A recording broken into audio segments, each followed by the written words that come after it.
Yeah, this is the Opie and Anthony Show. What is this? 9 Inch Nails. All right. You thought it was dance music at first? No, I don't mind it, but I meant what? Not as in could you say it, but why? Why are you so upset? We've played this a million times. Oh, okay. Why are you upset about it? I'm nervous because Ricky's coming in. You know him. He knows you. He likes you. There's nothing to be nervous about. That's even worse. It's always easier for me when they hate me, because if they like me, I'm going to blow it. But if they don't like me, so when I you can do no wrong. When you have somebody in here that's like Ozzy or Ricky Gervais who knows who you are, who likes you already, who's like, oh yeah, I'm going to go hang out with Jim, it's more nerve-wracking to you because they might not want to be your friend anymore? What tipped you off? When I changed continents when Ozzy walked in? I just don't understand how it could be more nerve-wracking after they know you. Do you realize I went to a 6-hour different time zone when Ozzy walked through the door? You're a creep. No, I'm not nervous. Just so you could come back a week later and interview him again. Yeah, fuck, I'm out of my mind. You interviewed him like 6 times in the course of 2 weeks. I did, and look at the album, #1 all over the fucking world. You're welcome, Sabbath. Because of Jim Norton. But no, I was saying we should have played a Ricky song, but he's not coming in yet, so that's fair. Because he's got the series, David Brent Teaches Guitar, which we'll talk to him about. Yeah, it's this great YouTube series where he's brought back the character from The Office, the British Office, and is teaching people guitar as the character. It's brilliant how much he has mastered that character, and like nothing can just bring it back. No, and I'm really happy that he did. And we think he's here now. He's one of my favorite people to talk to. He's always fun. I think he's a great interview. He's very conversational and casual and I'll get funny. this out of the way before he comes in. Sure. You know about razors, right, Jim? Of course. You know your razor doesn't need a vibrating handle, a back scratcher, 10 blades. No. Jim, have you noticed the price you pay for new razor blades? That's what I talk about. It's how much? That's all I talk about on Is dates. that in pesos? Oh, God, you're right. And you're doing this. Just answers the questions don't correspond. No. And you're doing this every month for the rest of your life. Well, this is your Dollar Shave Club moment. And it's time for you to join all the Opie and Anthony listeners who've discovered DollarShaveClub.com. Listen, here's what all the buzz is about. It's like found money. All us guys want is a great shave without shelling out $20 month after month. Dollar Shave Club is genius. You'd be crazy not to do this. You send them a couple bucks a month, and they deliver amazing quality razor blades right to your door. You save a fortune, and you always have fresh blades on hand. No more nicking up your face with old blades because you can't afford or forgot to buy new ones. Join the rest of the Opie and Anthony listeners and get a great shave and keep your cash at DollarShaveClub.com. DollarShaveClub.com. DollarShaveClub.com. That was good. I like the way they end that without redundancy. Right. Oh, Jesus. Just hammer it. Hammer it home. I don't know what to do with this extra Dannon. I had a Dannon yogurt, plain, fat-free, with some tasty blueberries. Now I have an extra. Yeah, maybe offer to share it with Ricky if you'd like to share a yogurt. You know what? That's a really choice idea, as they say in New Zealand. Have an intern get 2 spoons. Yeah, you want to share a yogurt? And share a yogurt with Ricky. A couple of men sharing a yogurt. There's nothing wrong with that. Have you watched the last episode of The Office yet? I remember a long time ago you always said that you never watched the last episode of the British Office. Oh, God, yeah. You did eventually. I've seen it 100 times. Yeah. I made myself wait because it was such a good show, and the show was so incredible that I didn't want it to be over. And I knew I had that one more thing to watch. But I eventually watched it, and it was fucking masterful. It's one of the great endings of any show ever. It tied everything up. It wasn't cheesy. It was believable and funny, and it gave them all, like, this is what would happen to these people. They always kind of stayed true to what happens to real people, which, is why I'm so obsessed with that show. But he's also promoting, is he promoting anything, really? Derek. Yeah, in September. Will be on Netflix in September. He has another show. Yeah. He did Extras, he did The Office. Now he's got Derek. And he's got that show with Carl. Yeah. Pilkington. Pilkington. He does a lot of... and of course, Life's Too Short. Too Short on HBO. It really irritates me because I have no projects whatsoever. And I would like to have a project with Ricky. Maybe you could pitch it to him. Maybe I could Hey, Ricky, you ever think of... I could be like your American friend. We go around. Right. That's all I have so far. But it would be funny. It'd be comedy. Yeah. We just travel and kind of get to know each other and the world at large. Here he comes. That's my idea. I think it sounds pretty good. That's a great idea. And I think that he'll enjoy that. Hello, sir. Ricky Gervais. See you. How's it going? Good. Hello. How are you? We're on. We're on. Yeah. Yes. Well, let's talk about this.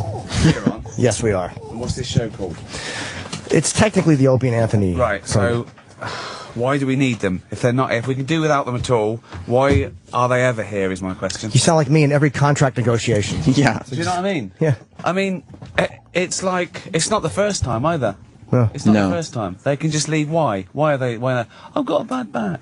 I've got a chipped tooth. That doesn't wash in the army. How many hours do they do a week? 20? 20 total, but Children do that in a day in sweatshops in third world. That's right. And they don't complain. You're the man. Thank you. What? I mean, you're treated like an idiot here. Like a schmuck. Do you know what I mean? I do, yeah, and I kind of never phrased it that way to myself, but now that I think of it, you're right. Seriously, what have they got? What? I don't even know which one is Opie and which one is Anthony, just first of all, because I don't think I've ever really known. Opie is the handsomer of the two, the blonde. You always go with the blonde, and Anthony is kind of the rugged, kind of workman Italian guy that sits on the left. I know, yeah. So, okay, which one's hurt their back and which one's got a chipped tooth? Opie has he's getting an MRI on his, I think it's actually technically his shoulder, which he's had major shoulder I've got a problems. really bad shoulder. You I've had a shoulder for 3 weeks. And where am I? I'm Here. sitting here. You're doing radio. I'm sitting here, as scheduled. Doing your job. Do you know what I mean? I do. I don't know just out of interest, why have they got the job? How are they qualified? Why is it not the Jim Norton show? This has been my question for a few weeks now. I've known you for a while, and I think, and you've grown, you've sort of blossomed. I think of myself as a little bit of, I suppose, Pygmalion, it reminds me of, because you were fat, you were stupid, you were disgusting. Do you know what I mean? You were revolting. If I'd have touched you, I imagine it would have been sort of, I don't know, acidy or something, just slimy and sticky. Yeah, unpleasant consistency. And it's just like, sort of like, come from a crime scene. Do you know what I mean? Oh, did I touch it? Yeah. Yeah. Oh, God. Yeah, you did. Right? Do you know what I mean? Yeah. And now, look at you. You're the man for me. You're funny. Thank you. You're smart. Thank you. You're reliable. You're here. Less fat. you. Yeah, he's just, you've worked out, smart body, smart mind. And you are qualified to do this. You're a comedian. You've got a qualification. You're out there every night, right? Thank you. Where are Opie and Anthony? This is the question we're asking. Is anyone listening to this show, by the way?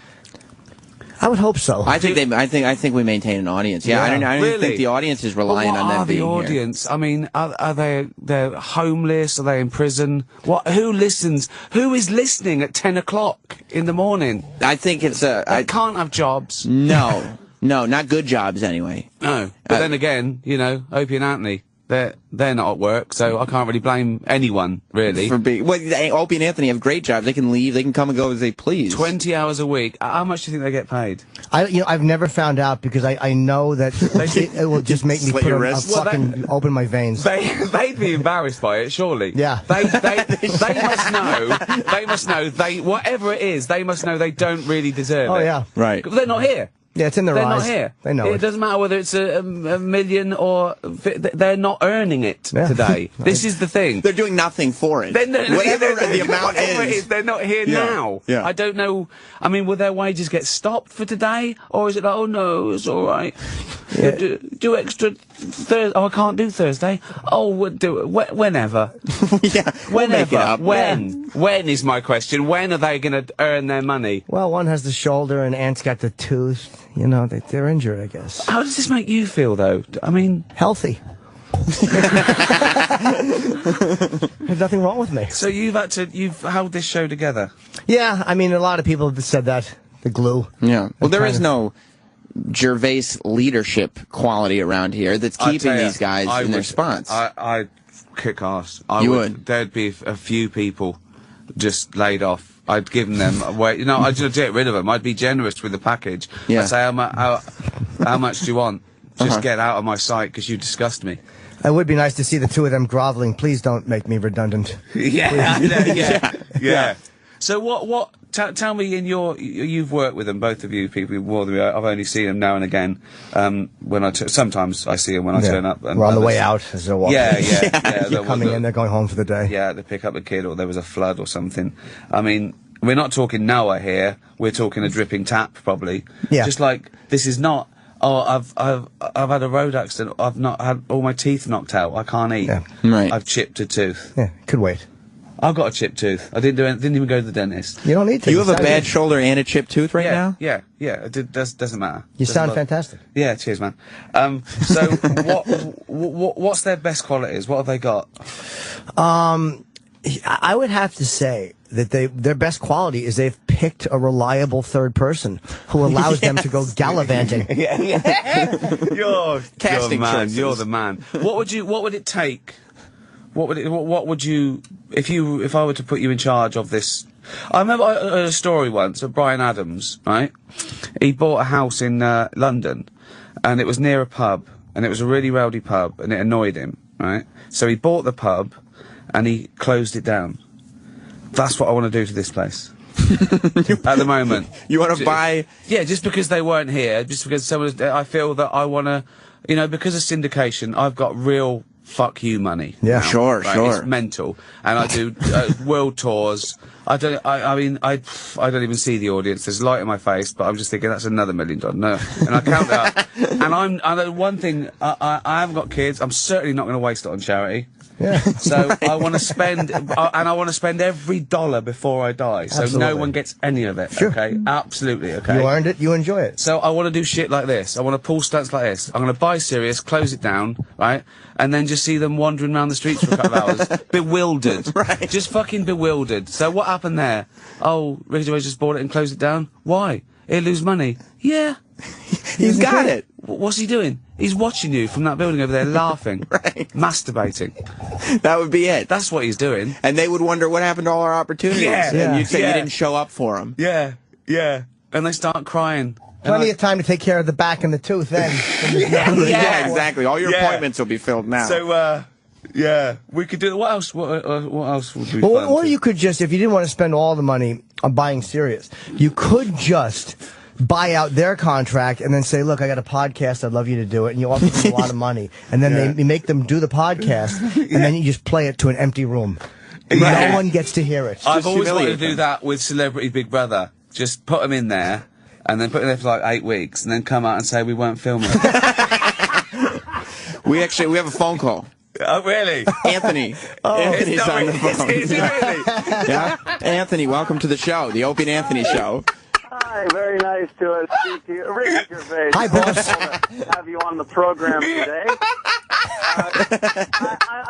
I'm driving and I'm listening to this. And Ricky doesn't seem to understand. First of all, we've been there for our show. Oh. You book yourself to our show after our show's over. Oh, really? I would love to see you do that. Like, hello, Jay Leno. Yeah, that's how I'm making until like midnight. So maybe. So what are your hours then? So I'll stay a little later. I'll come on your show then. Like you'll be a fucking undedicated wanker if you're not there when I show up. So what's your actual hours then of your show? 6 to 10. So I always come on at the end of your show. So I always just think you've left. Oh, that's amazing. Oh, I feel that I owe you an apology. You keep booking yourself after our show's over. Oh, hello, Jimmy Kimmel. Yeah, what time's your show over? I'll drop on by. Oh, that's amazing. Oh, so what time should I get her at 9 next time then, should I? 9 would be perfect. Tell Ricky 9 would be great. And I didn't mean those things at all, boss. I mean, I'm hoping the tooth is fixed and you're healthy and right as Dodgers for this after, as we say. Oh, great. You guys you got me laughing my balls up. All right, have fun, Ricky. I'll Thank see you you. next time. See you later, man. Maybe I'll stay after school and Yeah. I'll get to see you. See you about 9:45 next time. Okay. We'll have a good time. All Cheers, right, bye. bye. See ya. All right. Cool. I guess, yeah, we didn't really mention that. No, the show's over at Technically, 10. the show's over. I never knew that. Yeah, it's over at 10. Oh, Well, that's also that's Roland. amazing. I So go- technically, whenever he was on the Opie and Anthony show, I wasn't. Whose show is this? What are we on then? We go until the show is on until 10. Everything still stands. This is still a fucking shambles. Absolutely, it's If you don't really. even know when a show ends. It's an abomination. The whole thing really is. And let's be honest, if his tooth was healthy enough to make a phone call, it would have So been healthy enough what- to stay he here and sounded talk. fine. He sounded terrific. to So me. people are listening now, are they? Yeah, they just leave the We're still on channel on, yeah. Somewhere, right? Okay, And we wherever replay they all are, day. People just, I don't know what they're doing somewhere with... But Roland also doesn't say when he, emails you or calls you, he doesn't say, well, no, you can't come in at 10, that's when the show's over. You just say, I'll come in at 10. He goes, okay, yeah, sounds good. And you just show up thinking... So I'm doing this because people, what are you saying, were too scared to tell me that I've got the wrong time? Roland, like some sort of specifically. Ridiculous, weird, little self-confessed deity on an island somewhere. Like some bloke in a robe who thinks he's related to God. So they go, well, whatever he said, it must be... No. I look at my watch and I go, no, it's 11. And everyone looks at theirs and it's not. And they go, yeah, it is 11. They all change their watch. Picture exactly telling it. Roland reacts to you the way Dennis Hopper reacted to Colonel Kurtz in Apocalypse Now. That's how Roland feels when he talks to you. Yeah. Right, okay. Yeah, I don't know, he wants to come in at 10. He's coming in at 10. But what we do is the show will go late sometimes. Sometimes we go till 11 o'clock if we want to, or other times, like 4 days a week, Sam just does an hour here, and on Wednesdays I do an advice show, which is really catching a lot of buzz. And advice, really? Yeah. That's amazing. Yeah, I give very good advice. So what sort of things they say? We thought it would just be a goof at first, like they would call up and, I would just give silly advice, but there's a lot of people with marital, sexual problems. Oh, well, if there's one person I'd call is Jim Norton. Though that would be, if Hannibal Lecter's not available, then Norton's my man. We give the same advice, just bite her face and then stand on the cart. It's or they're drinking and drugs. Because I quit that, so they don't. They call about that, and it's really it's just kind of fun. And the Sirius wanted to give me a raise, but they couldn't just give me a raise. So what do they ask you about? What do they ask you about drink and drugs? Well, I want to stop. What do I do? I'm having trouble. I'm struggling. What's your advice? Fucking man up and continue. I like that. I'll say go through. There's not enough of that. There is not enough of that in it. I was going to just pull yourself together. Yeah. Oh, stop fucking whinging. Pick yourself up by your bootstraps. Yeah. I know, yeah. And all these new diseases as well. Yeah, obesity. That's not a disease.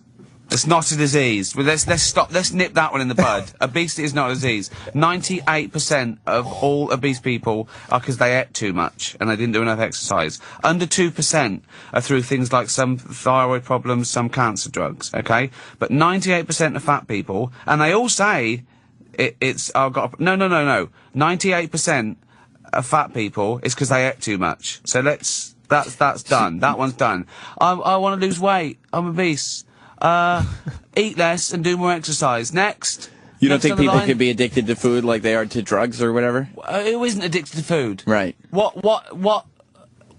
animal is not addicted to food? We are dependent on food, aren't we? I keep breathing. I keep breathing in and then I breathe out. I breathe in, I take the oxygen in my alveoli, and I take what I need to get into my red blood cells, and then I ingest CO2. I'm addicted to it. Of course you are. Right. You have to be addicted to it. It doesn't count. That's the It sex sustains addiction. you. All these people that go, oh, so addicted to sex. That means you got caught and now you're going to go in the Priory for a week. That's all it means. You're not addicted to sex and food and air and water. It's ridiculous. I think I'm addicted to sex. Well, yeah, don't do that now, though. It's not healthy. What are you doing now? It's not healthy. Yeah, good job. This is radio. That's how I show I'm happy to see you. Yeah, I don't think I'd be good at it as an agony aunt. By the way, how much weight did you lose? Because you lost a good amount. You look great. About, suddenly go serious. Yeah. A compliment. Yeah, good question. Yes, Gervais news. About 20 pounds. Oh, you look good, man. But it's, anyone who's lost weight, it's harder to have empathy for people who talk about losing weight because we've had to go through it. No, I didn't have empathy when I was fat. I knew why I was fat. I was fat because I ate too much and I didn't have exercise. And then you tell yourself, I'm not too fat, I'm not that fat, or I'll burn it off tomorrow, and you'd lie to yourself, but you knew all the time, when it's simple, it's just simple. Yeah. You get fat if you're taking more calories than you burn off. That's all. And you make the decision whether you care enough. I didn't care enough. I thought, that's all right. It's all right being fat. And then gradually you do care. What finally happened? What was the final moment of clarity or whatever that you were like, Probably about the 50th time in my life, after a binge of about 8 sausages, I was saying to Jane, I'm having a heart attack. She was going, you're not having a heart attack. I think I am, in a sweat. And so I thought, 48, this is getting silly now. Right. 48, my uncle died at 51. My granddad died at 51. You know, they smoked a little bit and drank, but they're a little bit overweight. But it's always possible. Whatever you think, you know, it's always there. It's always a little, you know, niggle in your back of your head. So that's what I thought. I thought, oh, I want to live longer. I want to live longer to eat more cheese and get drunk, you know. I haven't given up anything. I've done it with exercise. Oh, you started exercising? Yeah. So I still eat and drink too much, but then I think, right, that's...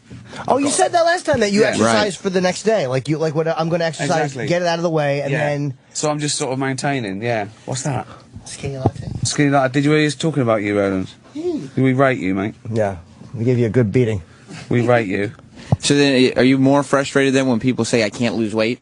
Because you hear that from people. Oh, I just can't lose the weight. I don't know. I can't lose it. Well, they're right. If, you know, they can't. Because they would. Right. You know, or they don't care enough. Right. I mean, I just think it comes down to that. As I say, 98% of the time, this is indisputable. 98% of the cases, you're taking more calories every day than you burn off every day.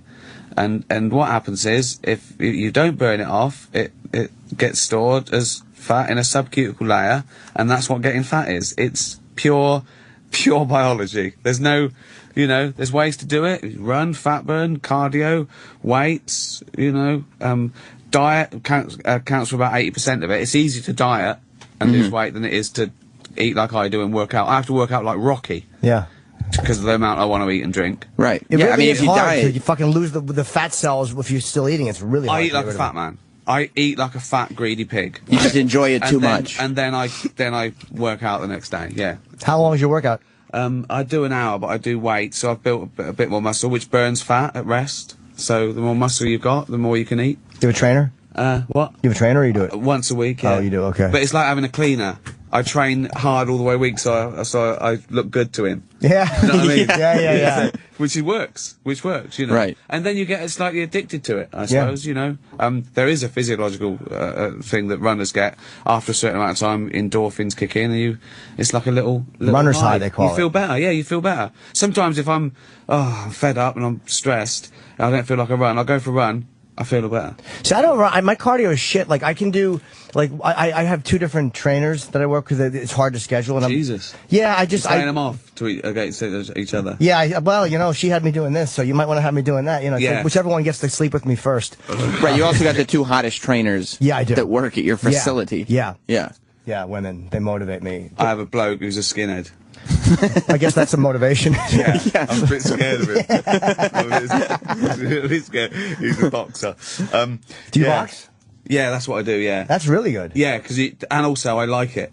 So, you know, if I do things like a treadmill, I could do 10 minutes. I'm too bored. Right. It's just boring. So you've got to be doing something, yeah. But do you spar? I used to hit the heavy bag until I hurt my my elbow. I didn't miss any work because of it, but I did. It's not like you're here. Oh, yeah, of course, it's still here. If you just prop it up and fucking keep talking. Right. Absolutely. Right. But did you, do you hit the bag or do you actually spar with him? I do a bit of spar on pads. I have sparred. I've even had a fight, which was awful. And why was it awful? It was awful because I was a fat bloke. Oh, so you didn't win. That was like the, I mean, I thought the only risk was that my heart exploded. I've always liked boxing. I love UFC at the moment. I was just going to ask you that, because I'm going to LA July 3rd to tape something, and I'm trying to get Bob Kelly to go to Vegas with me because Weidman is fighting Anderson Silva, and it's one of my favorite things to do is go to UFC. It's fucking awesome. I've never been to a live one. It's amazing. It's really. Have you ever been to a live fight? Like watching. Yeah, I've been to a load of boxing. Yeah. Watching them walk out, man. That fucking walk, especially when it's a championship fight, like when it's silver. Yeah. There's nothing that can feel like the feeling of these two guys going in the ring. It's great, isn't it? It's real. It's so real as well. It's so real. It's like, and I think Dana White has done an amazing job. He's brought that sport, you know, from what was like, it looked a bit seedy, like, you know, barroom cage fighting or something. Yeah. And he's made it like, well, I think it's one of the fastest growing sports. I like his attitude to it as well. You know, you're not good enough. Two people, I'm stopping your purse. You're not good enough. He's rubbish. Brutally honest. Well, you know, it's legal in all of Canada and all the United States except New York. This is the last state? This corrupt shithouse of a state is because of the Cuddle reunion in Vegas. They're fighting it here, and they have like it can't get past the assembly floor for a vote. So literally, Dana tweeted a map. of all of Canada was green and all of the United States was green, except for New York State is red. It's the only place in the Northern Hemisphere where it's not legal. I think because on the face of it, it looks more brutal and more violent than boxing. The gloves are smaller, you know, there's kicks, but then when you think of it, when anyone can't defend themselves, it's stopped. Yes. Immediately. There's more blood because the cuts happen because there's less padding. Yeah. But a boxer gets hit in the head 1,000 times. Yeah. And the brain is rattling against that. It's much, much more dangerous. Yeah, I mean, getting a cut above the eye and getting it stopped. Or, you know, breaking a toe. It's much more dangerous in a way. Boxers are trained to learn how to take blows to the head. Yeah. Like, that's where all the brain damage and everything comes from. Yeah. These UFC guys, like, the minute you're choked out or you're tapped out, like, nobody's breaking a bone because right before their bone's breaking, they're tapped out. It stops the fight. You're tapping out, it stops the fight, exactly, yeah. But it looks more brutal, I suppose. I mean, and it's... kicks straight away look more brutal than punches, don't they? Yeah. And are, in a way. And it seems like, looking at it from the outside, it seems like anything goes because you can just do anything, whereas boxing is true, super rigid. Of course not. There's lots of rules, and but then again, you know, a kick to the head. It's over anyway then. Sure. Right. You don't stand 1,000 kicks to their head. They go asleep as they're standing. So they get a little bump, a foot hitting you in the head at high speed. There's just a pile of humanity that falls to the floor. Yeah, exactly. No, but I do like the attitude of it as well. That it's, you know, it's no nonsense. Right. And I think the show, as a reality show, which it essentially is, you know, when you see them living together and arguing, I think it's a great insight, and it's also real. I remember the first time I saw it, I turned on, didn't know what it was. And I think might have been Chris Lieben, drunk. Yeah. Fighting everyone in the house. I thought, what is this?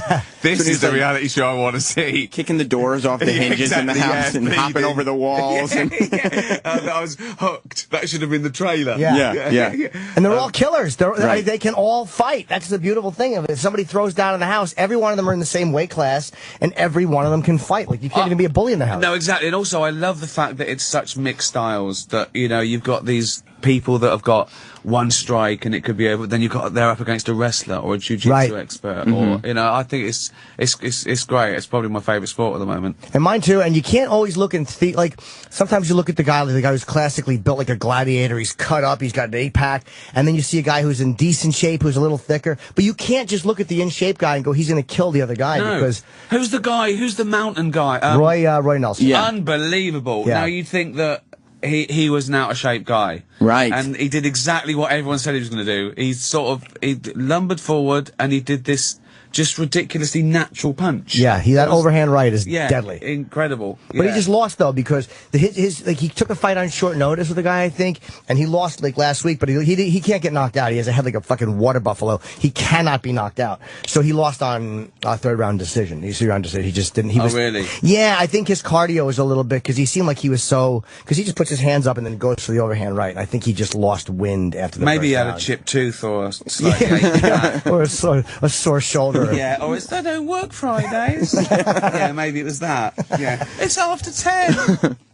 I can't fight after 10. Do you think they're more compelling when the guys hate each other, or do you just watch for the sport? I don't care how they feel about each other. I sort of believe it more with them than I ever do with boxing. I believed it with Tyson. Right. But I'm always cynical. When it's two guys, you know, we've got a few really good boxers in England, but we haven't got that many. We haven't got as many world champions as you. So when you see two people that aren't number 1 and 2 arguing, you think they're boosting ticket sales a little bit. Do you know? And I think they've got to get themselves in that place. You know, they can't. And it is a bit boring. If you know, even the best boxers in the world, some of them don't make a lot because they haven't got the receipts. You know, they might win, but you do want you know, extroverts or people. Yeah, Lennox Lewis. I mean, what a great fighter, but amazing. Not a great promoter. So what do you think of your opponent? Oh, he's lovely. Yeah, I know. Yeah, great. I'm a pugilist specialist. You want to hear Tyson say, "I want his bone to go through the back of his neck, and pierce his brain." You know, you go, "Well, this is going to be a good fight." Yeah. If that guy is going to try and put that bloke's nose bone in his brain, you know, he's promised to murder him. Yeah. Someone just got in trouble for saying. Now, what was it he said? It was a fight. Who was it? Was it UFC or was it boxing? No, it was boxing, and. and he said something like, "Oh yeah, I'm gonna." It was a term that you use. Murder him. It was something like, I'm gonna absolutely go for it. I'm gonna kill him, you know. And he was in trouble. And I was thinking, well, one, he doesn't mean it literally. And even if he did, this is two people trying to knock each other out. Right, it's like, who's getting sensitive? It's kind of the gig, isn't it? Exactly, yeah. But,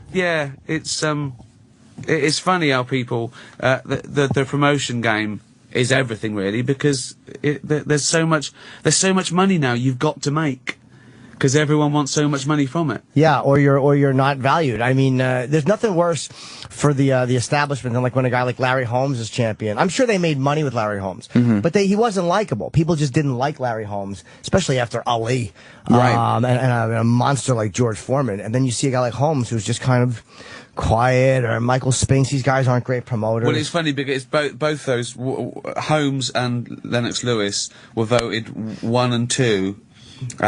Best jab of all time. Yeah. Larry Holmes had a left jab that was like a fucking sledgehammer, and I guess Lennox did too. Which, of course, is fantastic, but people want to see flying hooks and uppercuts and finishes and... Or at least the promise of those. Like, is it like Chael Sonnen from the UFC, like, he's a good fighter, but he talked his way into main event fights, you know what I mean? Yeah, but then the money comes from it being showbiz.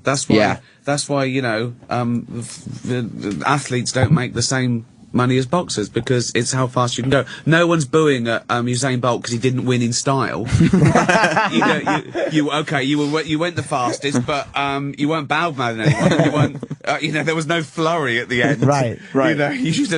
It's all they can do is win, and that's it. You know, I quite like the definitive nature of that sort of sport, though. Did he pass the line first? There's no ambiguity. There's no voting. Right. It's not like he got a 3.2. Oh. Yeah. You know, it's like you are the fastest man in the world. That's it. It's objective. If we can find somebody to run faster than you, they'll be better than you. And there's obviously bad refereeing decisions, and you know, so there's always a little bit of ambiguity with that. But again, that's why knockouts.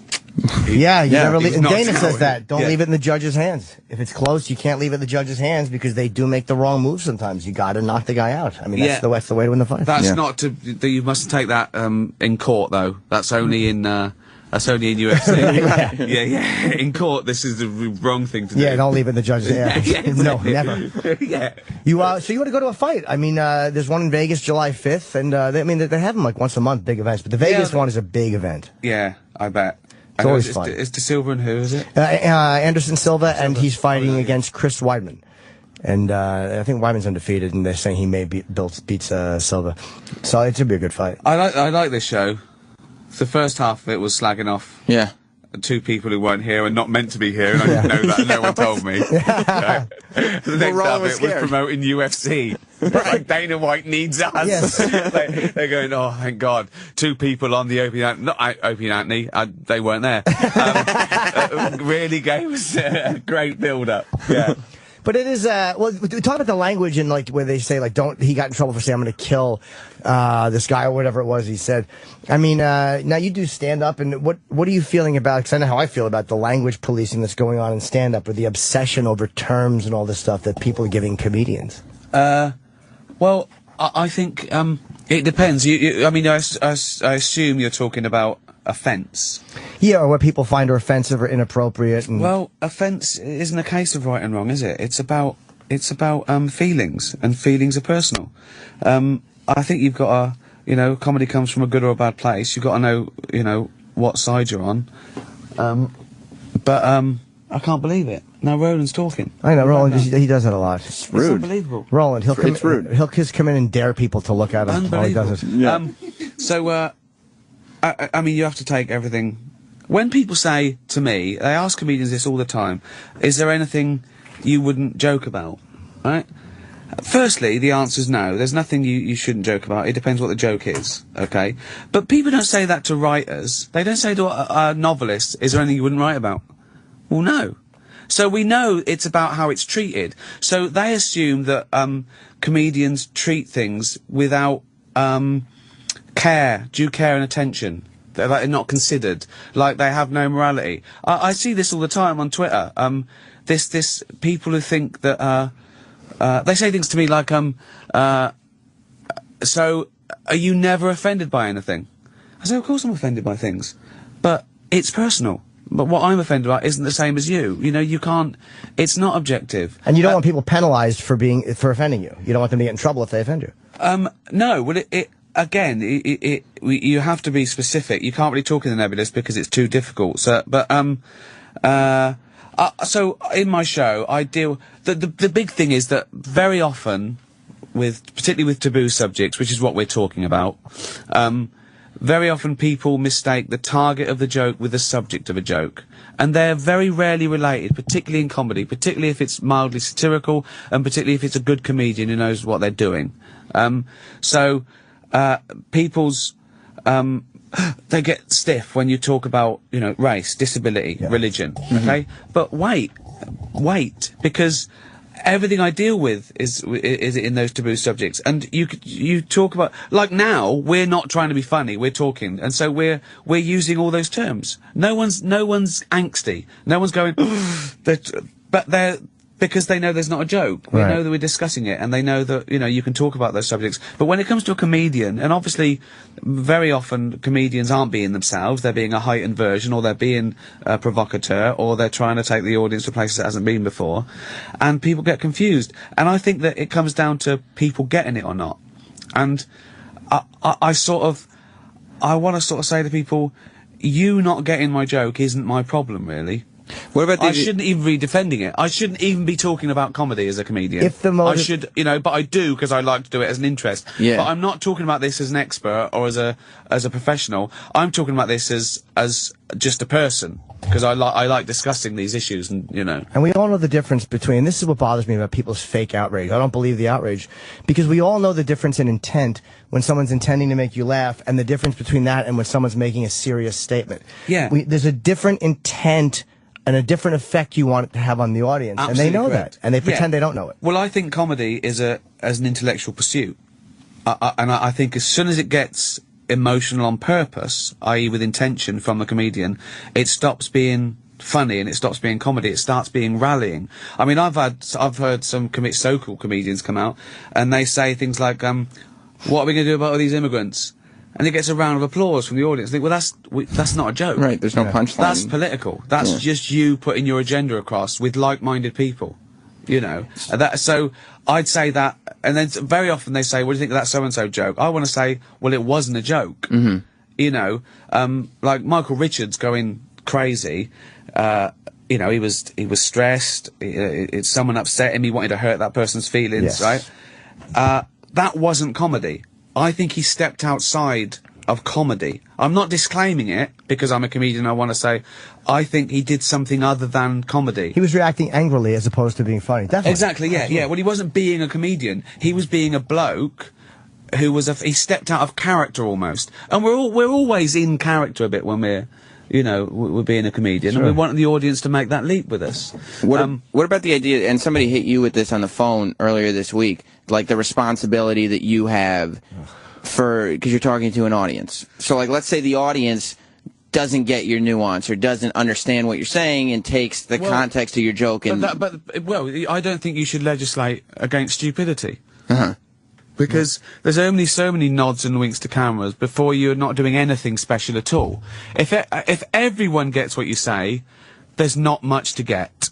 Why do we want everyone to understand it? Why do we want to talk to a room full of adults who have paid $100 the same as we talk to a 5-year-old?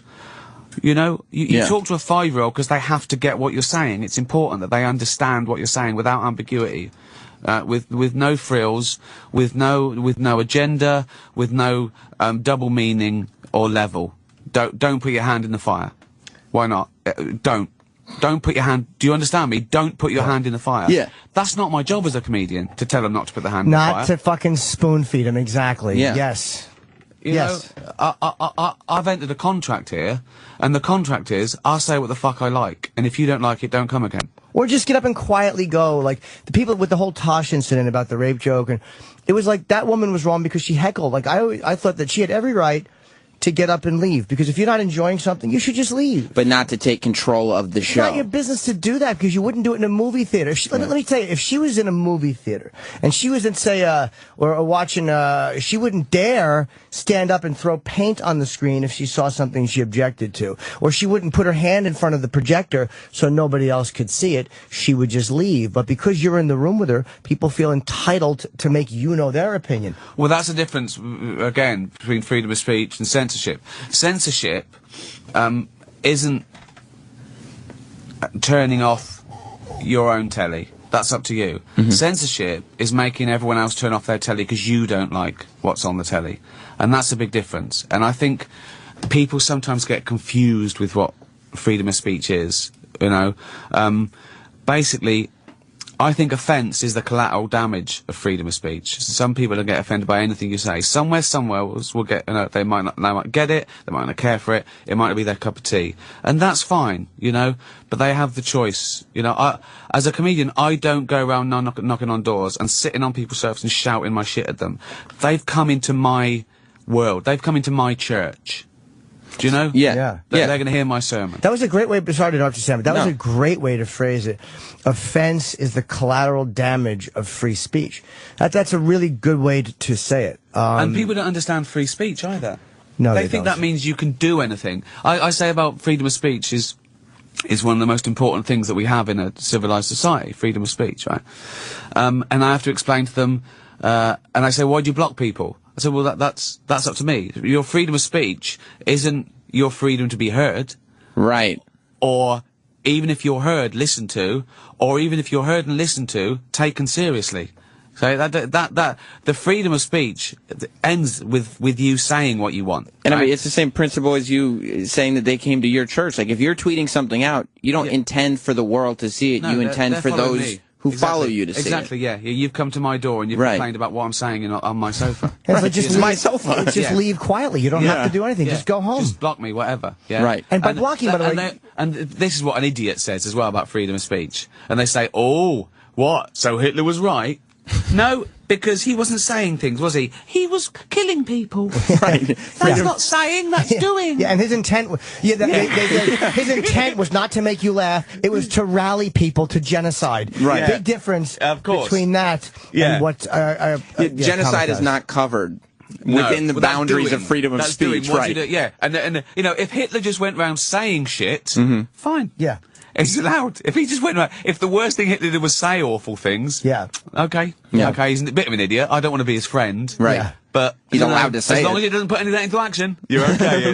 You're okay with your funny little moustache. Don't do anything, though, will you? No, because it's illegal. His first murder. His first murder. Oh, you let me step them out there, mate. Yeah. There's the line. Oh. You did it. Yeah, but we're talking, you know. There's another phrase that annoys me on Twitter as well. Militant atheist. Militant atheist? Uh-huh. Well, you mean I said stuff? Right. That's what a militant atheist is. Yeah. I'm going to go onto a crowded tube station, unbutton my shirt, and talk about science and shit. It's horrible army. Yeah. There's so many things I want people to know. What militant means, what freedom of speech is, the burden of proof. The people who tweet me things like, you can't prove God doesn't exist. No, I can't. Yeah, great argument. I say things like, you can't prove Santa doesn't exist. They go, don't be so ridiculous, of course he doesn't. Well, that's insanity. It's ridiculous. Of course he does. A man with a white beard doing shit in that time. Don't be fucking bollocks.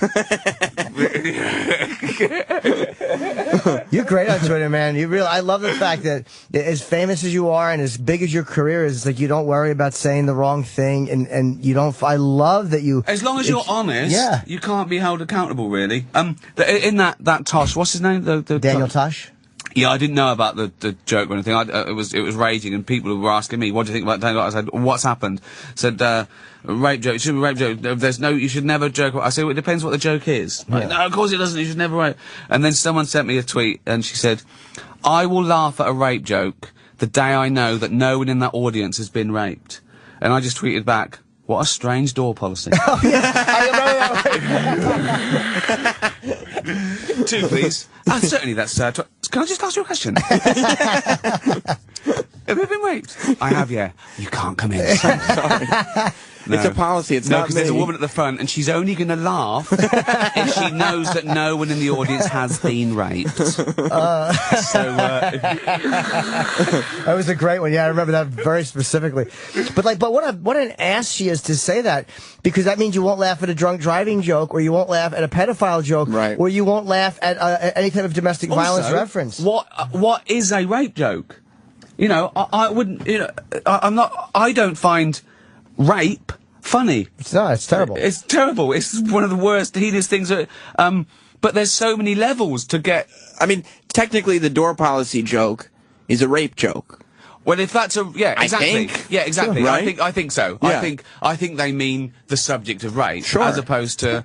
You know, again, if you're laughing at someone who's been raped, that's not a joke. Yeah. That's just you're a horrible, nasty. But I don't find it funny. There are some people that would find it funny, but they're serial killers and rapists. Right. Okay.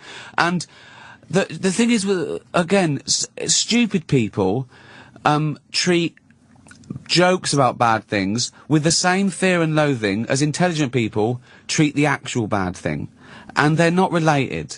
You know, a joke about that's what humour's for.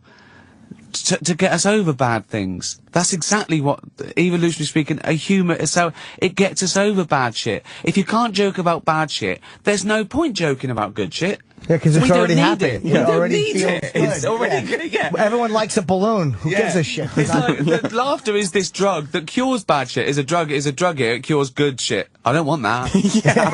I like good shit. Yeah. I want something that cures bad shit. Well, laughter's the best medicine. Thank you very much. Yeah. And you know what? Those people, a lot of them are dumb, but a lot of them aren't dumb. A lot of them aren't dumb. A lot of them are, like, dumb is almost letting some of them off. Some of them are dumb, but some of them are so self-centered in their opinion. Yeah. And there's a real self-centeredness that comes with it, and a self-importance about what I feel is appropriate, and what you feel is appropriate is not. Well, and I'm the arbiter of that. Well, they don't like a comedian having this superpower of freedom of speech and exercising it so well. Right. They can't stand it. I mean, these are the people that go to comedy shows with the intent to catch you doing something wrong and catch you saying something you weren't supposed to, so then they can blog about it, or they can, you know, tell the world that you shouldn't be doing what you do. Yesterday, someone tweeted me, "There is a cure for cancer. It is called praying." And I sent back, "Your application for chief of oncology at this hospital has not been successful." Right? Sure. Okay. So that's a clear joke about how stupid it would be if we took praying as a cure for cancer seriously, as opposed to all that stuff that cures cancer that we've researched, right? Someone gets involved saying, "Oh, so you're laughing at the fact there's no cure for cancer?" No. I'm laughing at you because you're a stupid fucking idiot. Right. So you don't get what I was saying. Basically, he's angry on false pretenses. Yeah. Yeah. I've had it happen to me. Someone in the paper has said, "Look at this terrible joke," and they've done the joke, and it's wrong. They've got the joke wrong. It's so important. Yeah. Every aspect of a joke is important.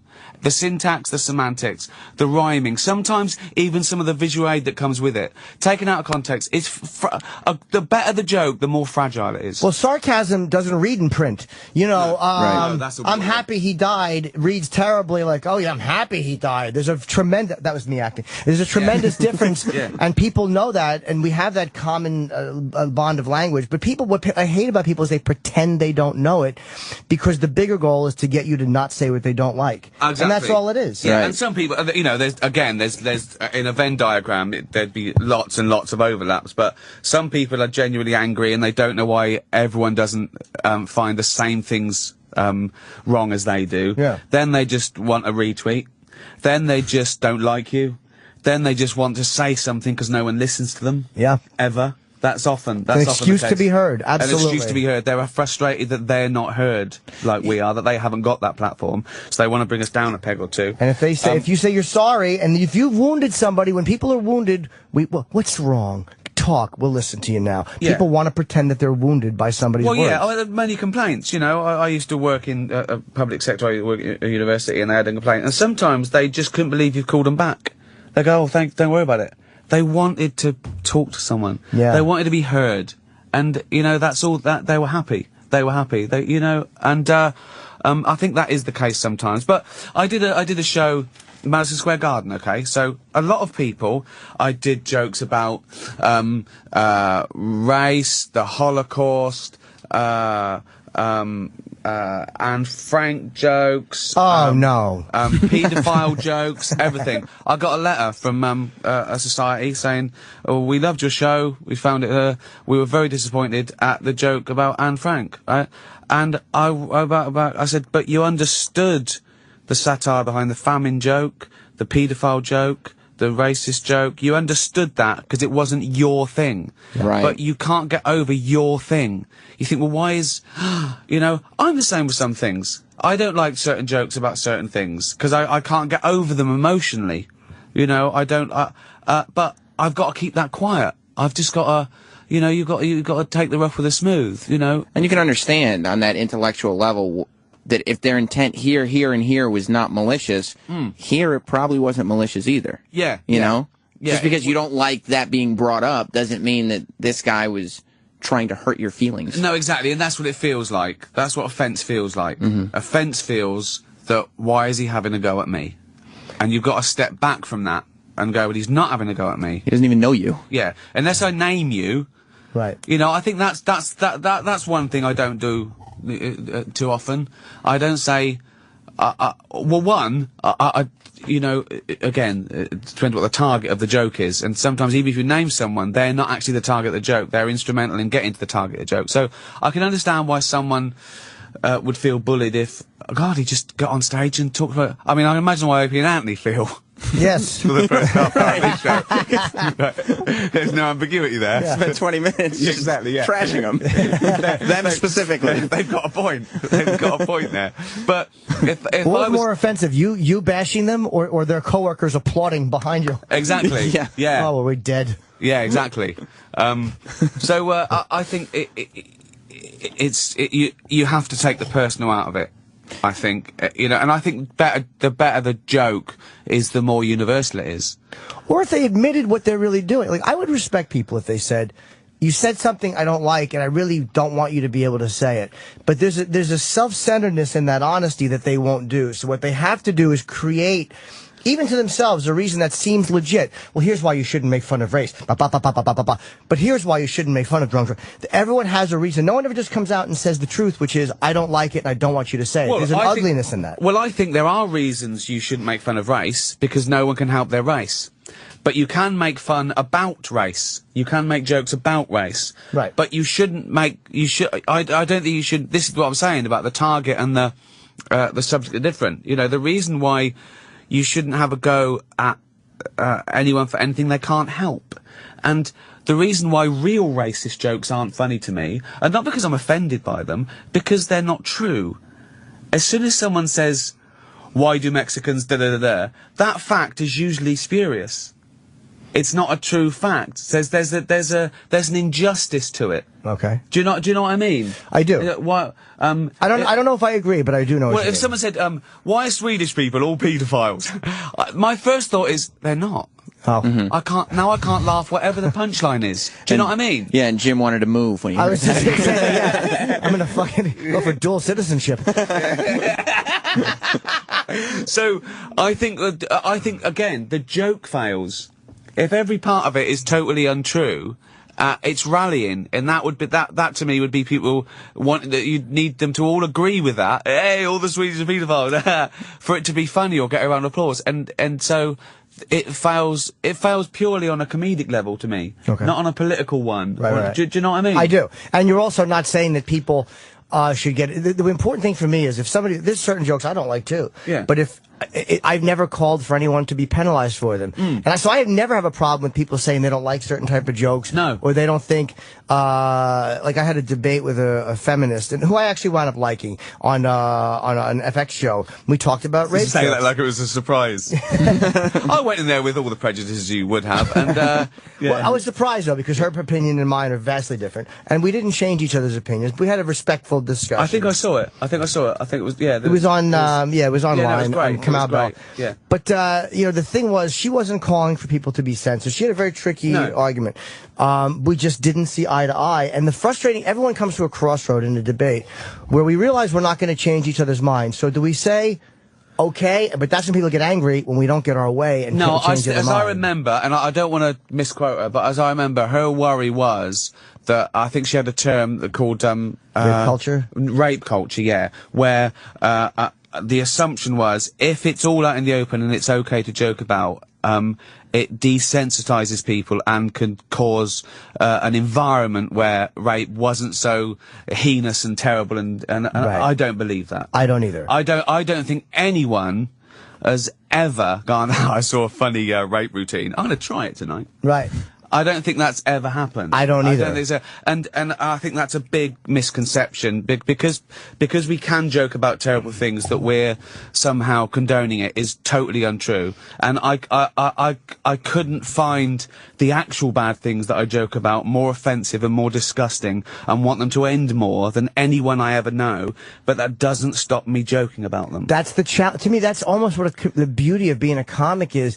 It was like, I did jokes about the beheading in Britain, and the point was... Okay, that's too much. The point of the joke was, it had something to do with the way radical Islam treats women, which was negative. And but people, they, like you said, they grow... Well, of course, because I need to hear the joke. Yeah, you need to hear exactly. It depends, and as you said, you said joked about it, and that's the important thing. At no point do I imagine you ever condoned that act of violence. No, and people know, and people read sarcasm, and people, you know, it's like a lot of times, and there's been times where I've said things that I didn't sincerely mean, but a lot of times the joke is in the ludicrousness of the opinion. Of course. People know that, and every reasonable person knows that you don't mean that. It's like if you say your dick is 8 feet long, nobody actually says, no, it's not, and means it literally. They're fucking morons. Well, some people are morons. Some people don't understand it, and I do that. And as I say, you sort of play a slight character, and I think people get to know the thing you're playing. I started with stand-up and on TV playing a character that I'd said all the wrong things, but everyone knew that, you know. I came down politically on the wrong side. I say things like, Nelson Mandela, what a great man. It used to get a round of applause. Just saying that got a round of applause, like, in the right audiences. They just clapped his name. Right, and I went, incarcerated for 25 years. He's been out now about 20 years, and he hasn't reoffended. I think he's going straight, which shows you prison does work. But they knew that was wrong. They knew that was back to front week on stage. I get it. He's misunderstanding, you know, so they understand some things, but it's not their thing. Right. It's not their thing. The whole thing, that's what's so weird about what's happened with the internet, is that, because, like, you would think, you're putting out so much content on the internet now, and you would think that that would be the ultimate sort of, this is where I put my stuff. If you like my stuff, here's the link to it. If you don't like it, you never have to click it. You never have to see it. It's not on your TV. It's not going to pop up at you. None of that's ever going to happen. But people, even more so than anywhere else, of course, seek out what they don't like, so they can write a comment, so they can tweet you some nonsense. But they think everything's personal. Yeah. Yeah. They basically. The Twitter, if you follow someone, you've got to imagine that you're standing by a notice board in the middle of a big town, and someone comes up and puts up guitar lessons, right? Mm-hmm. And then they're standing there and go, but I don't want to learn guitar. Right. Well, no, it's not actually I don't want to learn guitar. I want to learn banjo. I don't do, oh, for fuck's. And so they forget that they're standing by the notice board in the middle of a big town. Right, just keep walking. You'll find banjo lessons there might somewhere. be a banjo lesson somewhere. I don't know. Well, why tell me that? Well, I wasn't talking to you, really. Honestly, I wasn't talking to you. So yeah, everyone takes everything personally, and everyone thinks that what they care about is what everyone should care about. Right. And that's a given. I would imagine, though, when you put out something like the David Brent guitar lesson videos that you've been putting up, like, there's nobody that's going to be offended. Like, is there any negative response that comes from something like that? Well, people say, some people say things like, "This is the worst guitar lesson I've ever seen." No, people don't take it seriously. Yes, they do. Well, I'm starting to think. I've been. You've got to be on Twitter, and you've got to read more comments left on YouTube to know that the human race is fucked. Yeah, it's apparently. Yeah. You know. I'll tell you, Jim Norton is in the top 2% of great humans. And that's saying something. Do you know what I mean? Yeah. That's right. He's smart, articulate, Rather not classically handsome. Oh no, and you're symmetrical.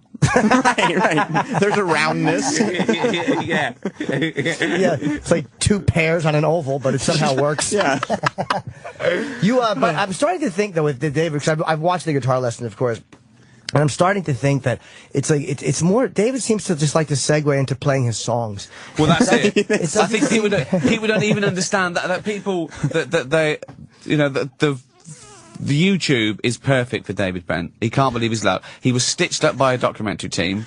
He went in the wilderness. He still want to be famous, but now he's discovered you can just put your own stuff up there. And again, he's hijacking his own thing.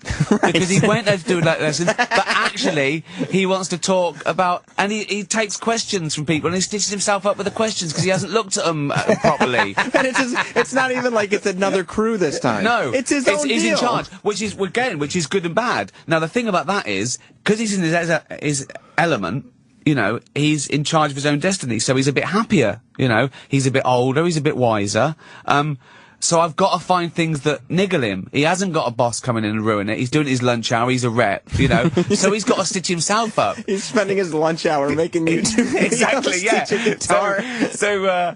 You've got to eke it out. So he gets these questions, and he can't believe he's talking about himself. But then he remembers something, and it'll annoy him. It'll annoy him, you know. So David Brent's got to be poked by a stick somehow. And you know, when you're by yourself, it's his own mind that has to poke him. I guess I didn't even think that. It becomes difficult because there's nobody there to point out the buffoonery. No. Like, there is nobody that I relate to No, here. exactly. So what do you do by yourself to annoy you? Read comments on YouTube. Right. So he takes questions. So, you know, and of course, 99% of people are idiots. So that wins because it annoys him. He doesn't get the respect he deserves. But where's he looking? He's looking on toilet walls. Of course. And that's what the internet is. Getting offended by someone leaving a comment or tweeting you something is like going to every toilet wall in the world and going, how dare they say that about me? You know, again, it works both ways. Yeah. You know, you mustn't get offended. Even if it's you by name. They don't know you. I mustn't get offended by someone saying you're shit and they spell that Y-O-U-R.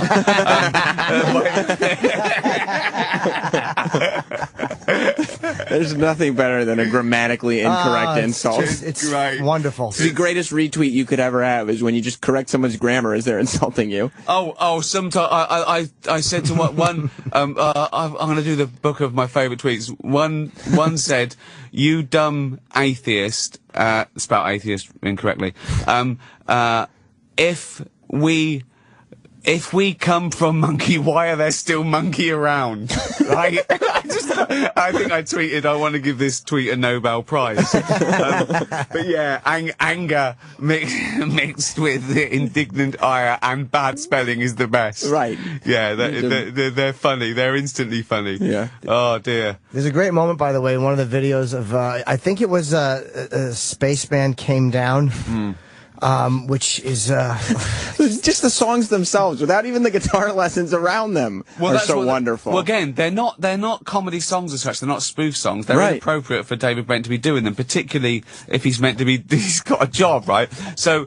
One of my favourite things in pop music is when there's a different motive, right? This is not for someone to dance to, or chill out to, or, you know, woo a woman to. This is someone who's trying to end racism in 3.5 minutes in the key of C, or to bring down a fascist regime. You know? Right, okay, E minor for fascist regime. And so that pomposity of it doesn't matter if it's David Brent or Bono, always makes me laugh a little bit, you know. Of course. The fact that I can, you know, I can end racism now, just like Paul McCartney and Stevie Wonder ended it with Ebony and Ivory. Of course. But they're believable songs, though. The thing about the songs is they're not written over the top crazy. They're legit. Like, there's parts of them where you go like, like, oh God, David. Oh, if they were real, they'd be excruciating. But that's the beauty of it. Of course, yeah. And that seriousness that he, that for me. It certainly is. Was it really? Of course. We didn't want to ask you how I've got such a bad shoulder. Wow, music on. Oh, I really have. I can't play it.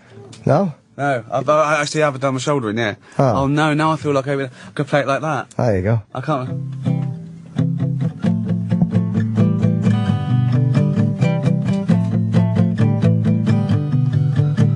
Pretty girl on the hood of a Cadillac, yeah.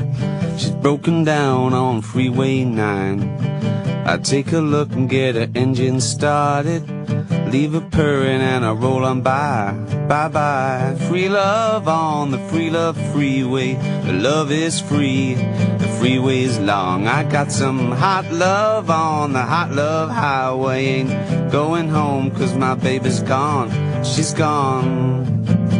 So, again, not a comedy song, but it's a song about Brent going across America. He's never been... In the context of what it's in, because he's singing this song like he's this touring musician. Of course, yeah. And he couldn't be further from and it. it's just such a ridiculous fantasy of, like, breaking down, you know. Yeah. So, She's dead. She's not dead. Yeah. Oh, look at that. I can't even play. My shoulder... Oh. It's so... What would I do if I was a real pop star? It's so great. You are a leave real at 10 pop star. o'clock. I'd take the day off. Yeah. Oh. We have to promote for you, too, because we have not... Of course, it's Ricky Gervais on Twitter, and youtube.com/Ricky Gervais. I can't get enough of David Brent being back. Life's Too Short to wrap up. The special airs July 5th on of HBO. July with Val Kilmer, like you've never seen him before. Honestly, you will love it. He does. He's yeah. You sought him out. He's great in it. It's really funny. Okay. Yeah. I think it'll surprise people. Oh, good. Yeah. I'm glad to hear that because we've heard a lot of weird things about Val Kilmer. It's good to hear about him in a comedic I sense. didn't think it was weird at all. I think he's really sweet That's and great. sincere, and he's funny, and he's really dry. He's really dry. The people that have been through the Right. mill of Hollywood and everything. But he's great in it. He's really great in it. Yeah. And Derek On is coming to Netflix. Netflix. 12th of September. Yeah. Yeah. I haven't got. Have I got you the copies of that? No, we've never got copies. Right. I would love them. I'll get you them. You're not allowed to show Opie and Anthony. No, I Just won't. for you. They wouldn't get it. So anyway. do a review. They'd be too They busy. feel really frustrated. They can't believe it. Oh, this is like. Do you ever do that thing when you're at work? You wish that you could undermine your boss all the time. Like you'd get the deals and he wasn't be part of them. This is like that, isn't it? Yeah, it certainly This is is. like you're like Michael J. Fox in The Secret of My Success. Yeah, I'll know something they won't know, and I won't cue them in. Yeah, exactly. Well, that was fun. That was lovely. Yeah, you're probably my favorite guest. I'm really happy you came, and it was really great having you. Which one's Opie and Anthony? What way round is it? Anthony is the rugged, like the workman. Yeah. The ruggedly handsome. Yeah. And Opie's the blonde across, who's got more of the boyish looks. This the sounds body. vaguely homoerotic, though. It I is. know you've got to do a description. Sure. It was good, but Right. you've got Yeah. and his nipple, the ones that whose nipples harden as the breeze Yeah. comes through a bathroom window at 7 o'clock in the morning. The light just hits his eyes like that. Yeah. It was weird. It was sort of too descriptive. Believe me, if I You know, would've been- do you know what I'd have said? What? One's got dark hair, one's got blonde hair. Yeah, but they're more to me than that. They're my mortgage. Thank you. All right, Great that's Ricky it. Gervais, and thank you so much. Yep, Cheers, guys. YouTube/Ricky Gervais. Derek on Netflix in September. Life's Too Short, July 5th. Thanks a lot, Ricky. Bye bye. The Opie and Anthony Show, Sirius XM.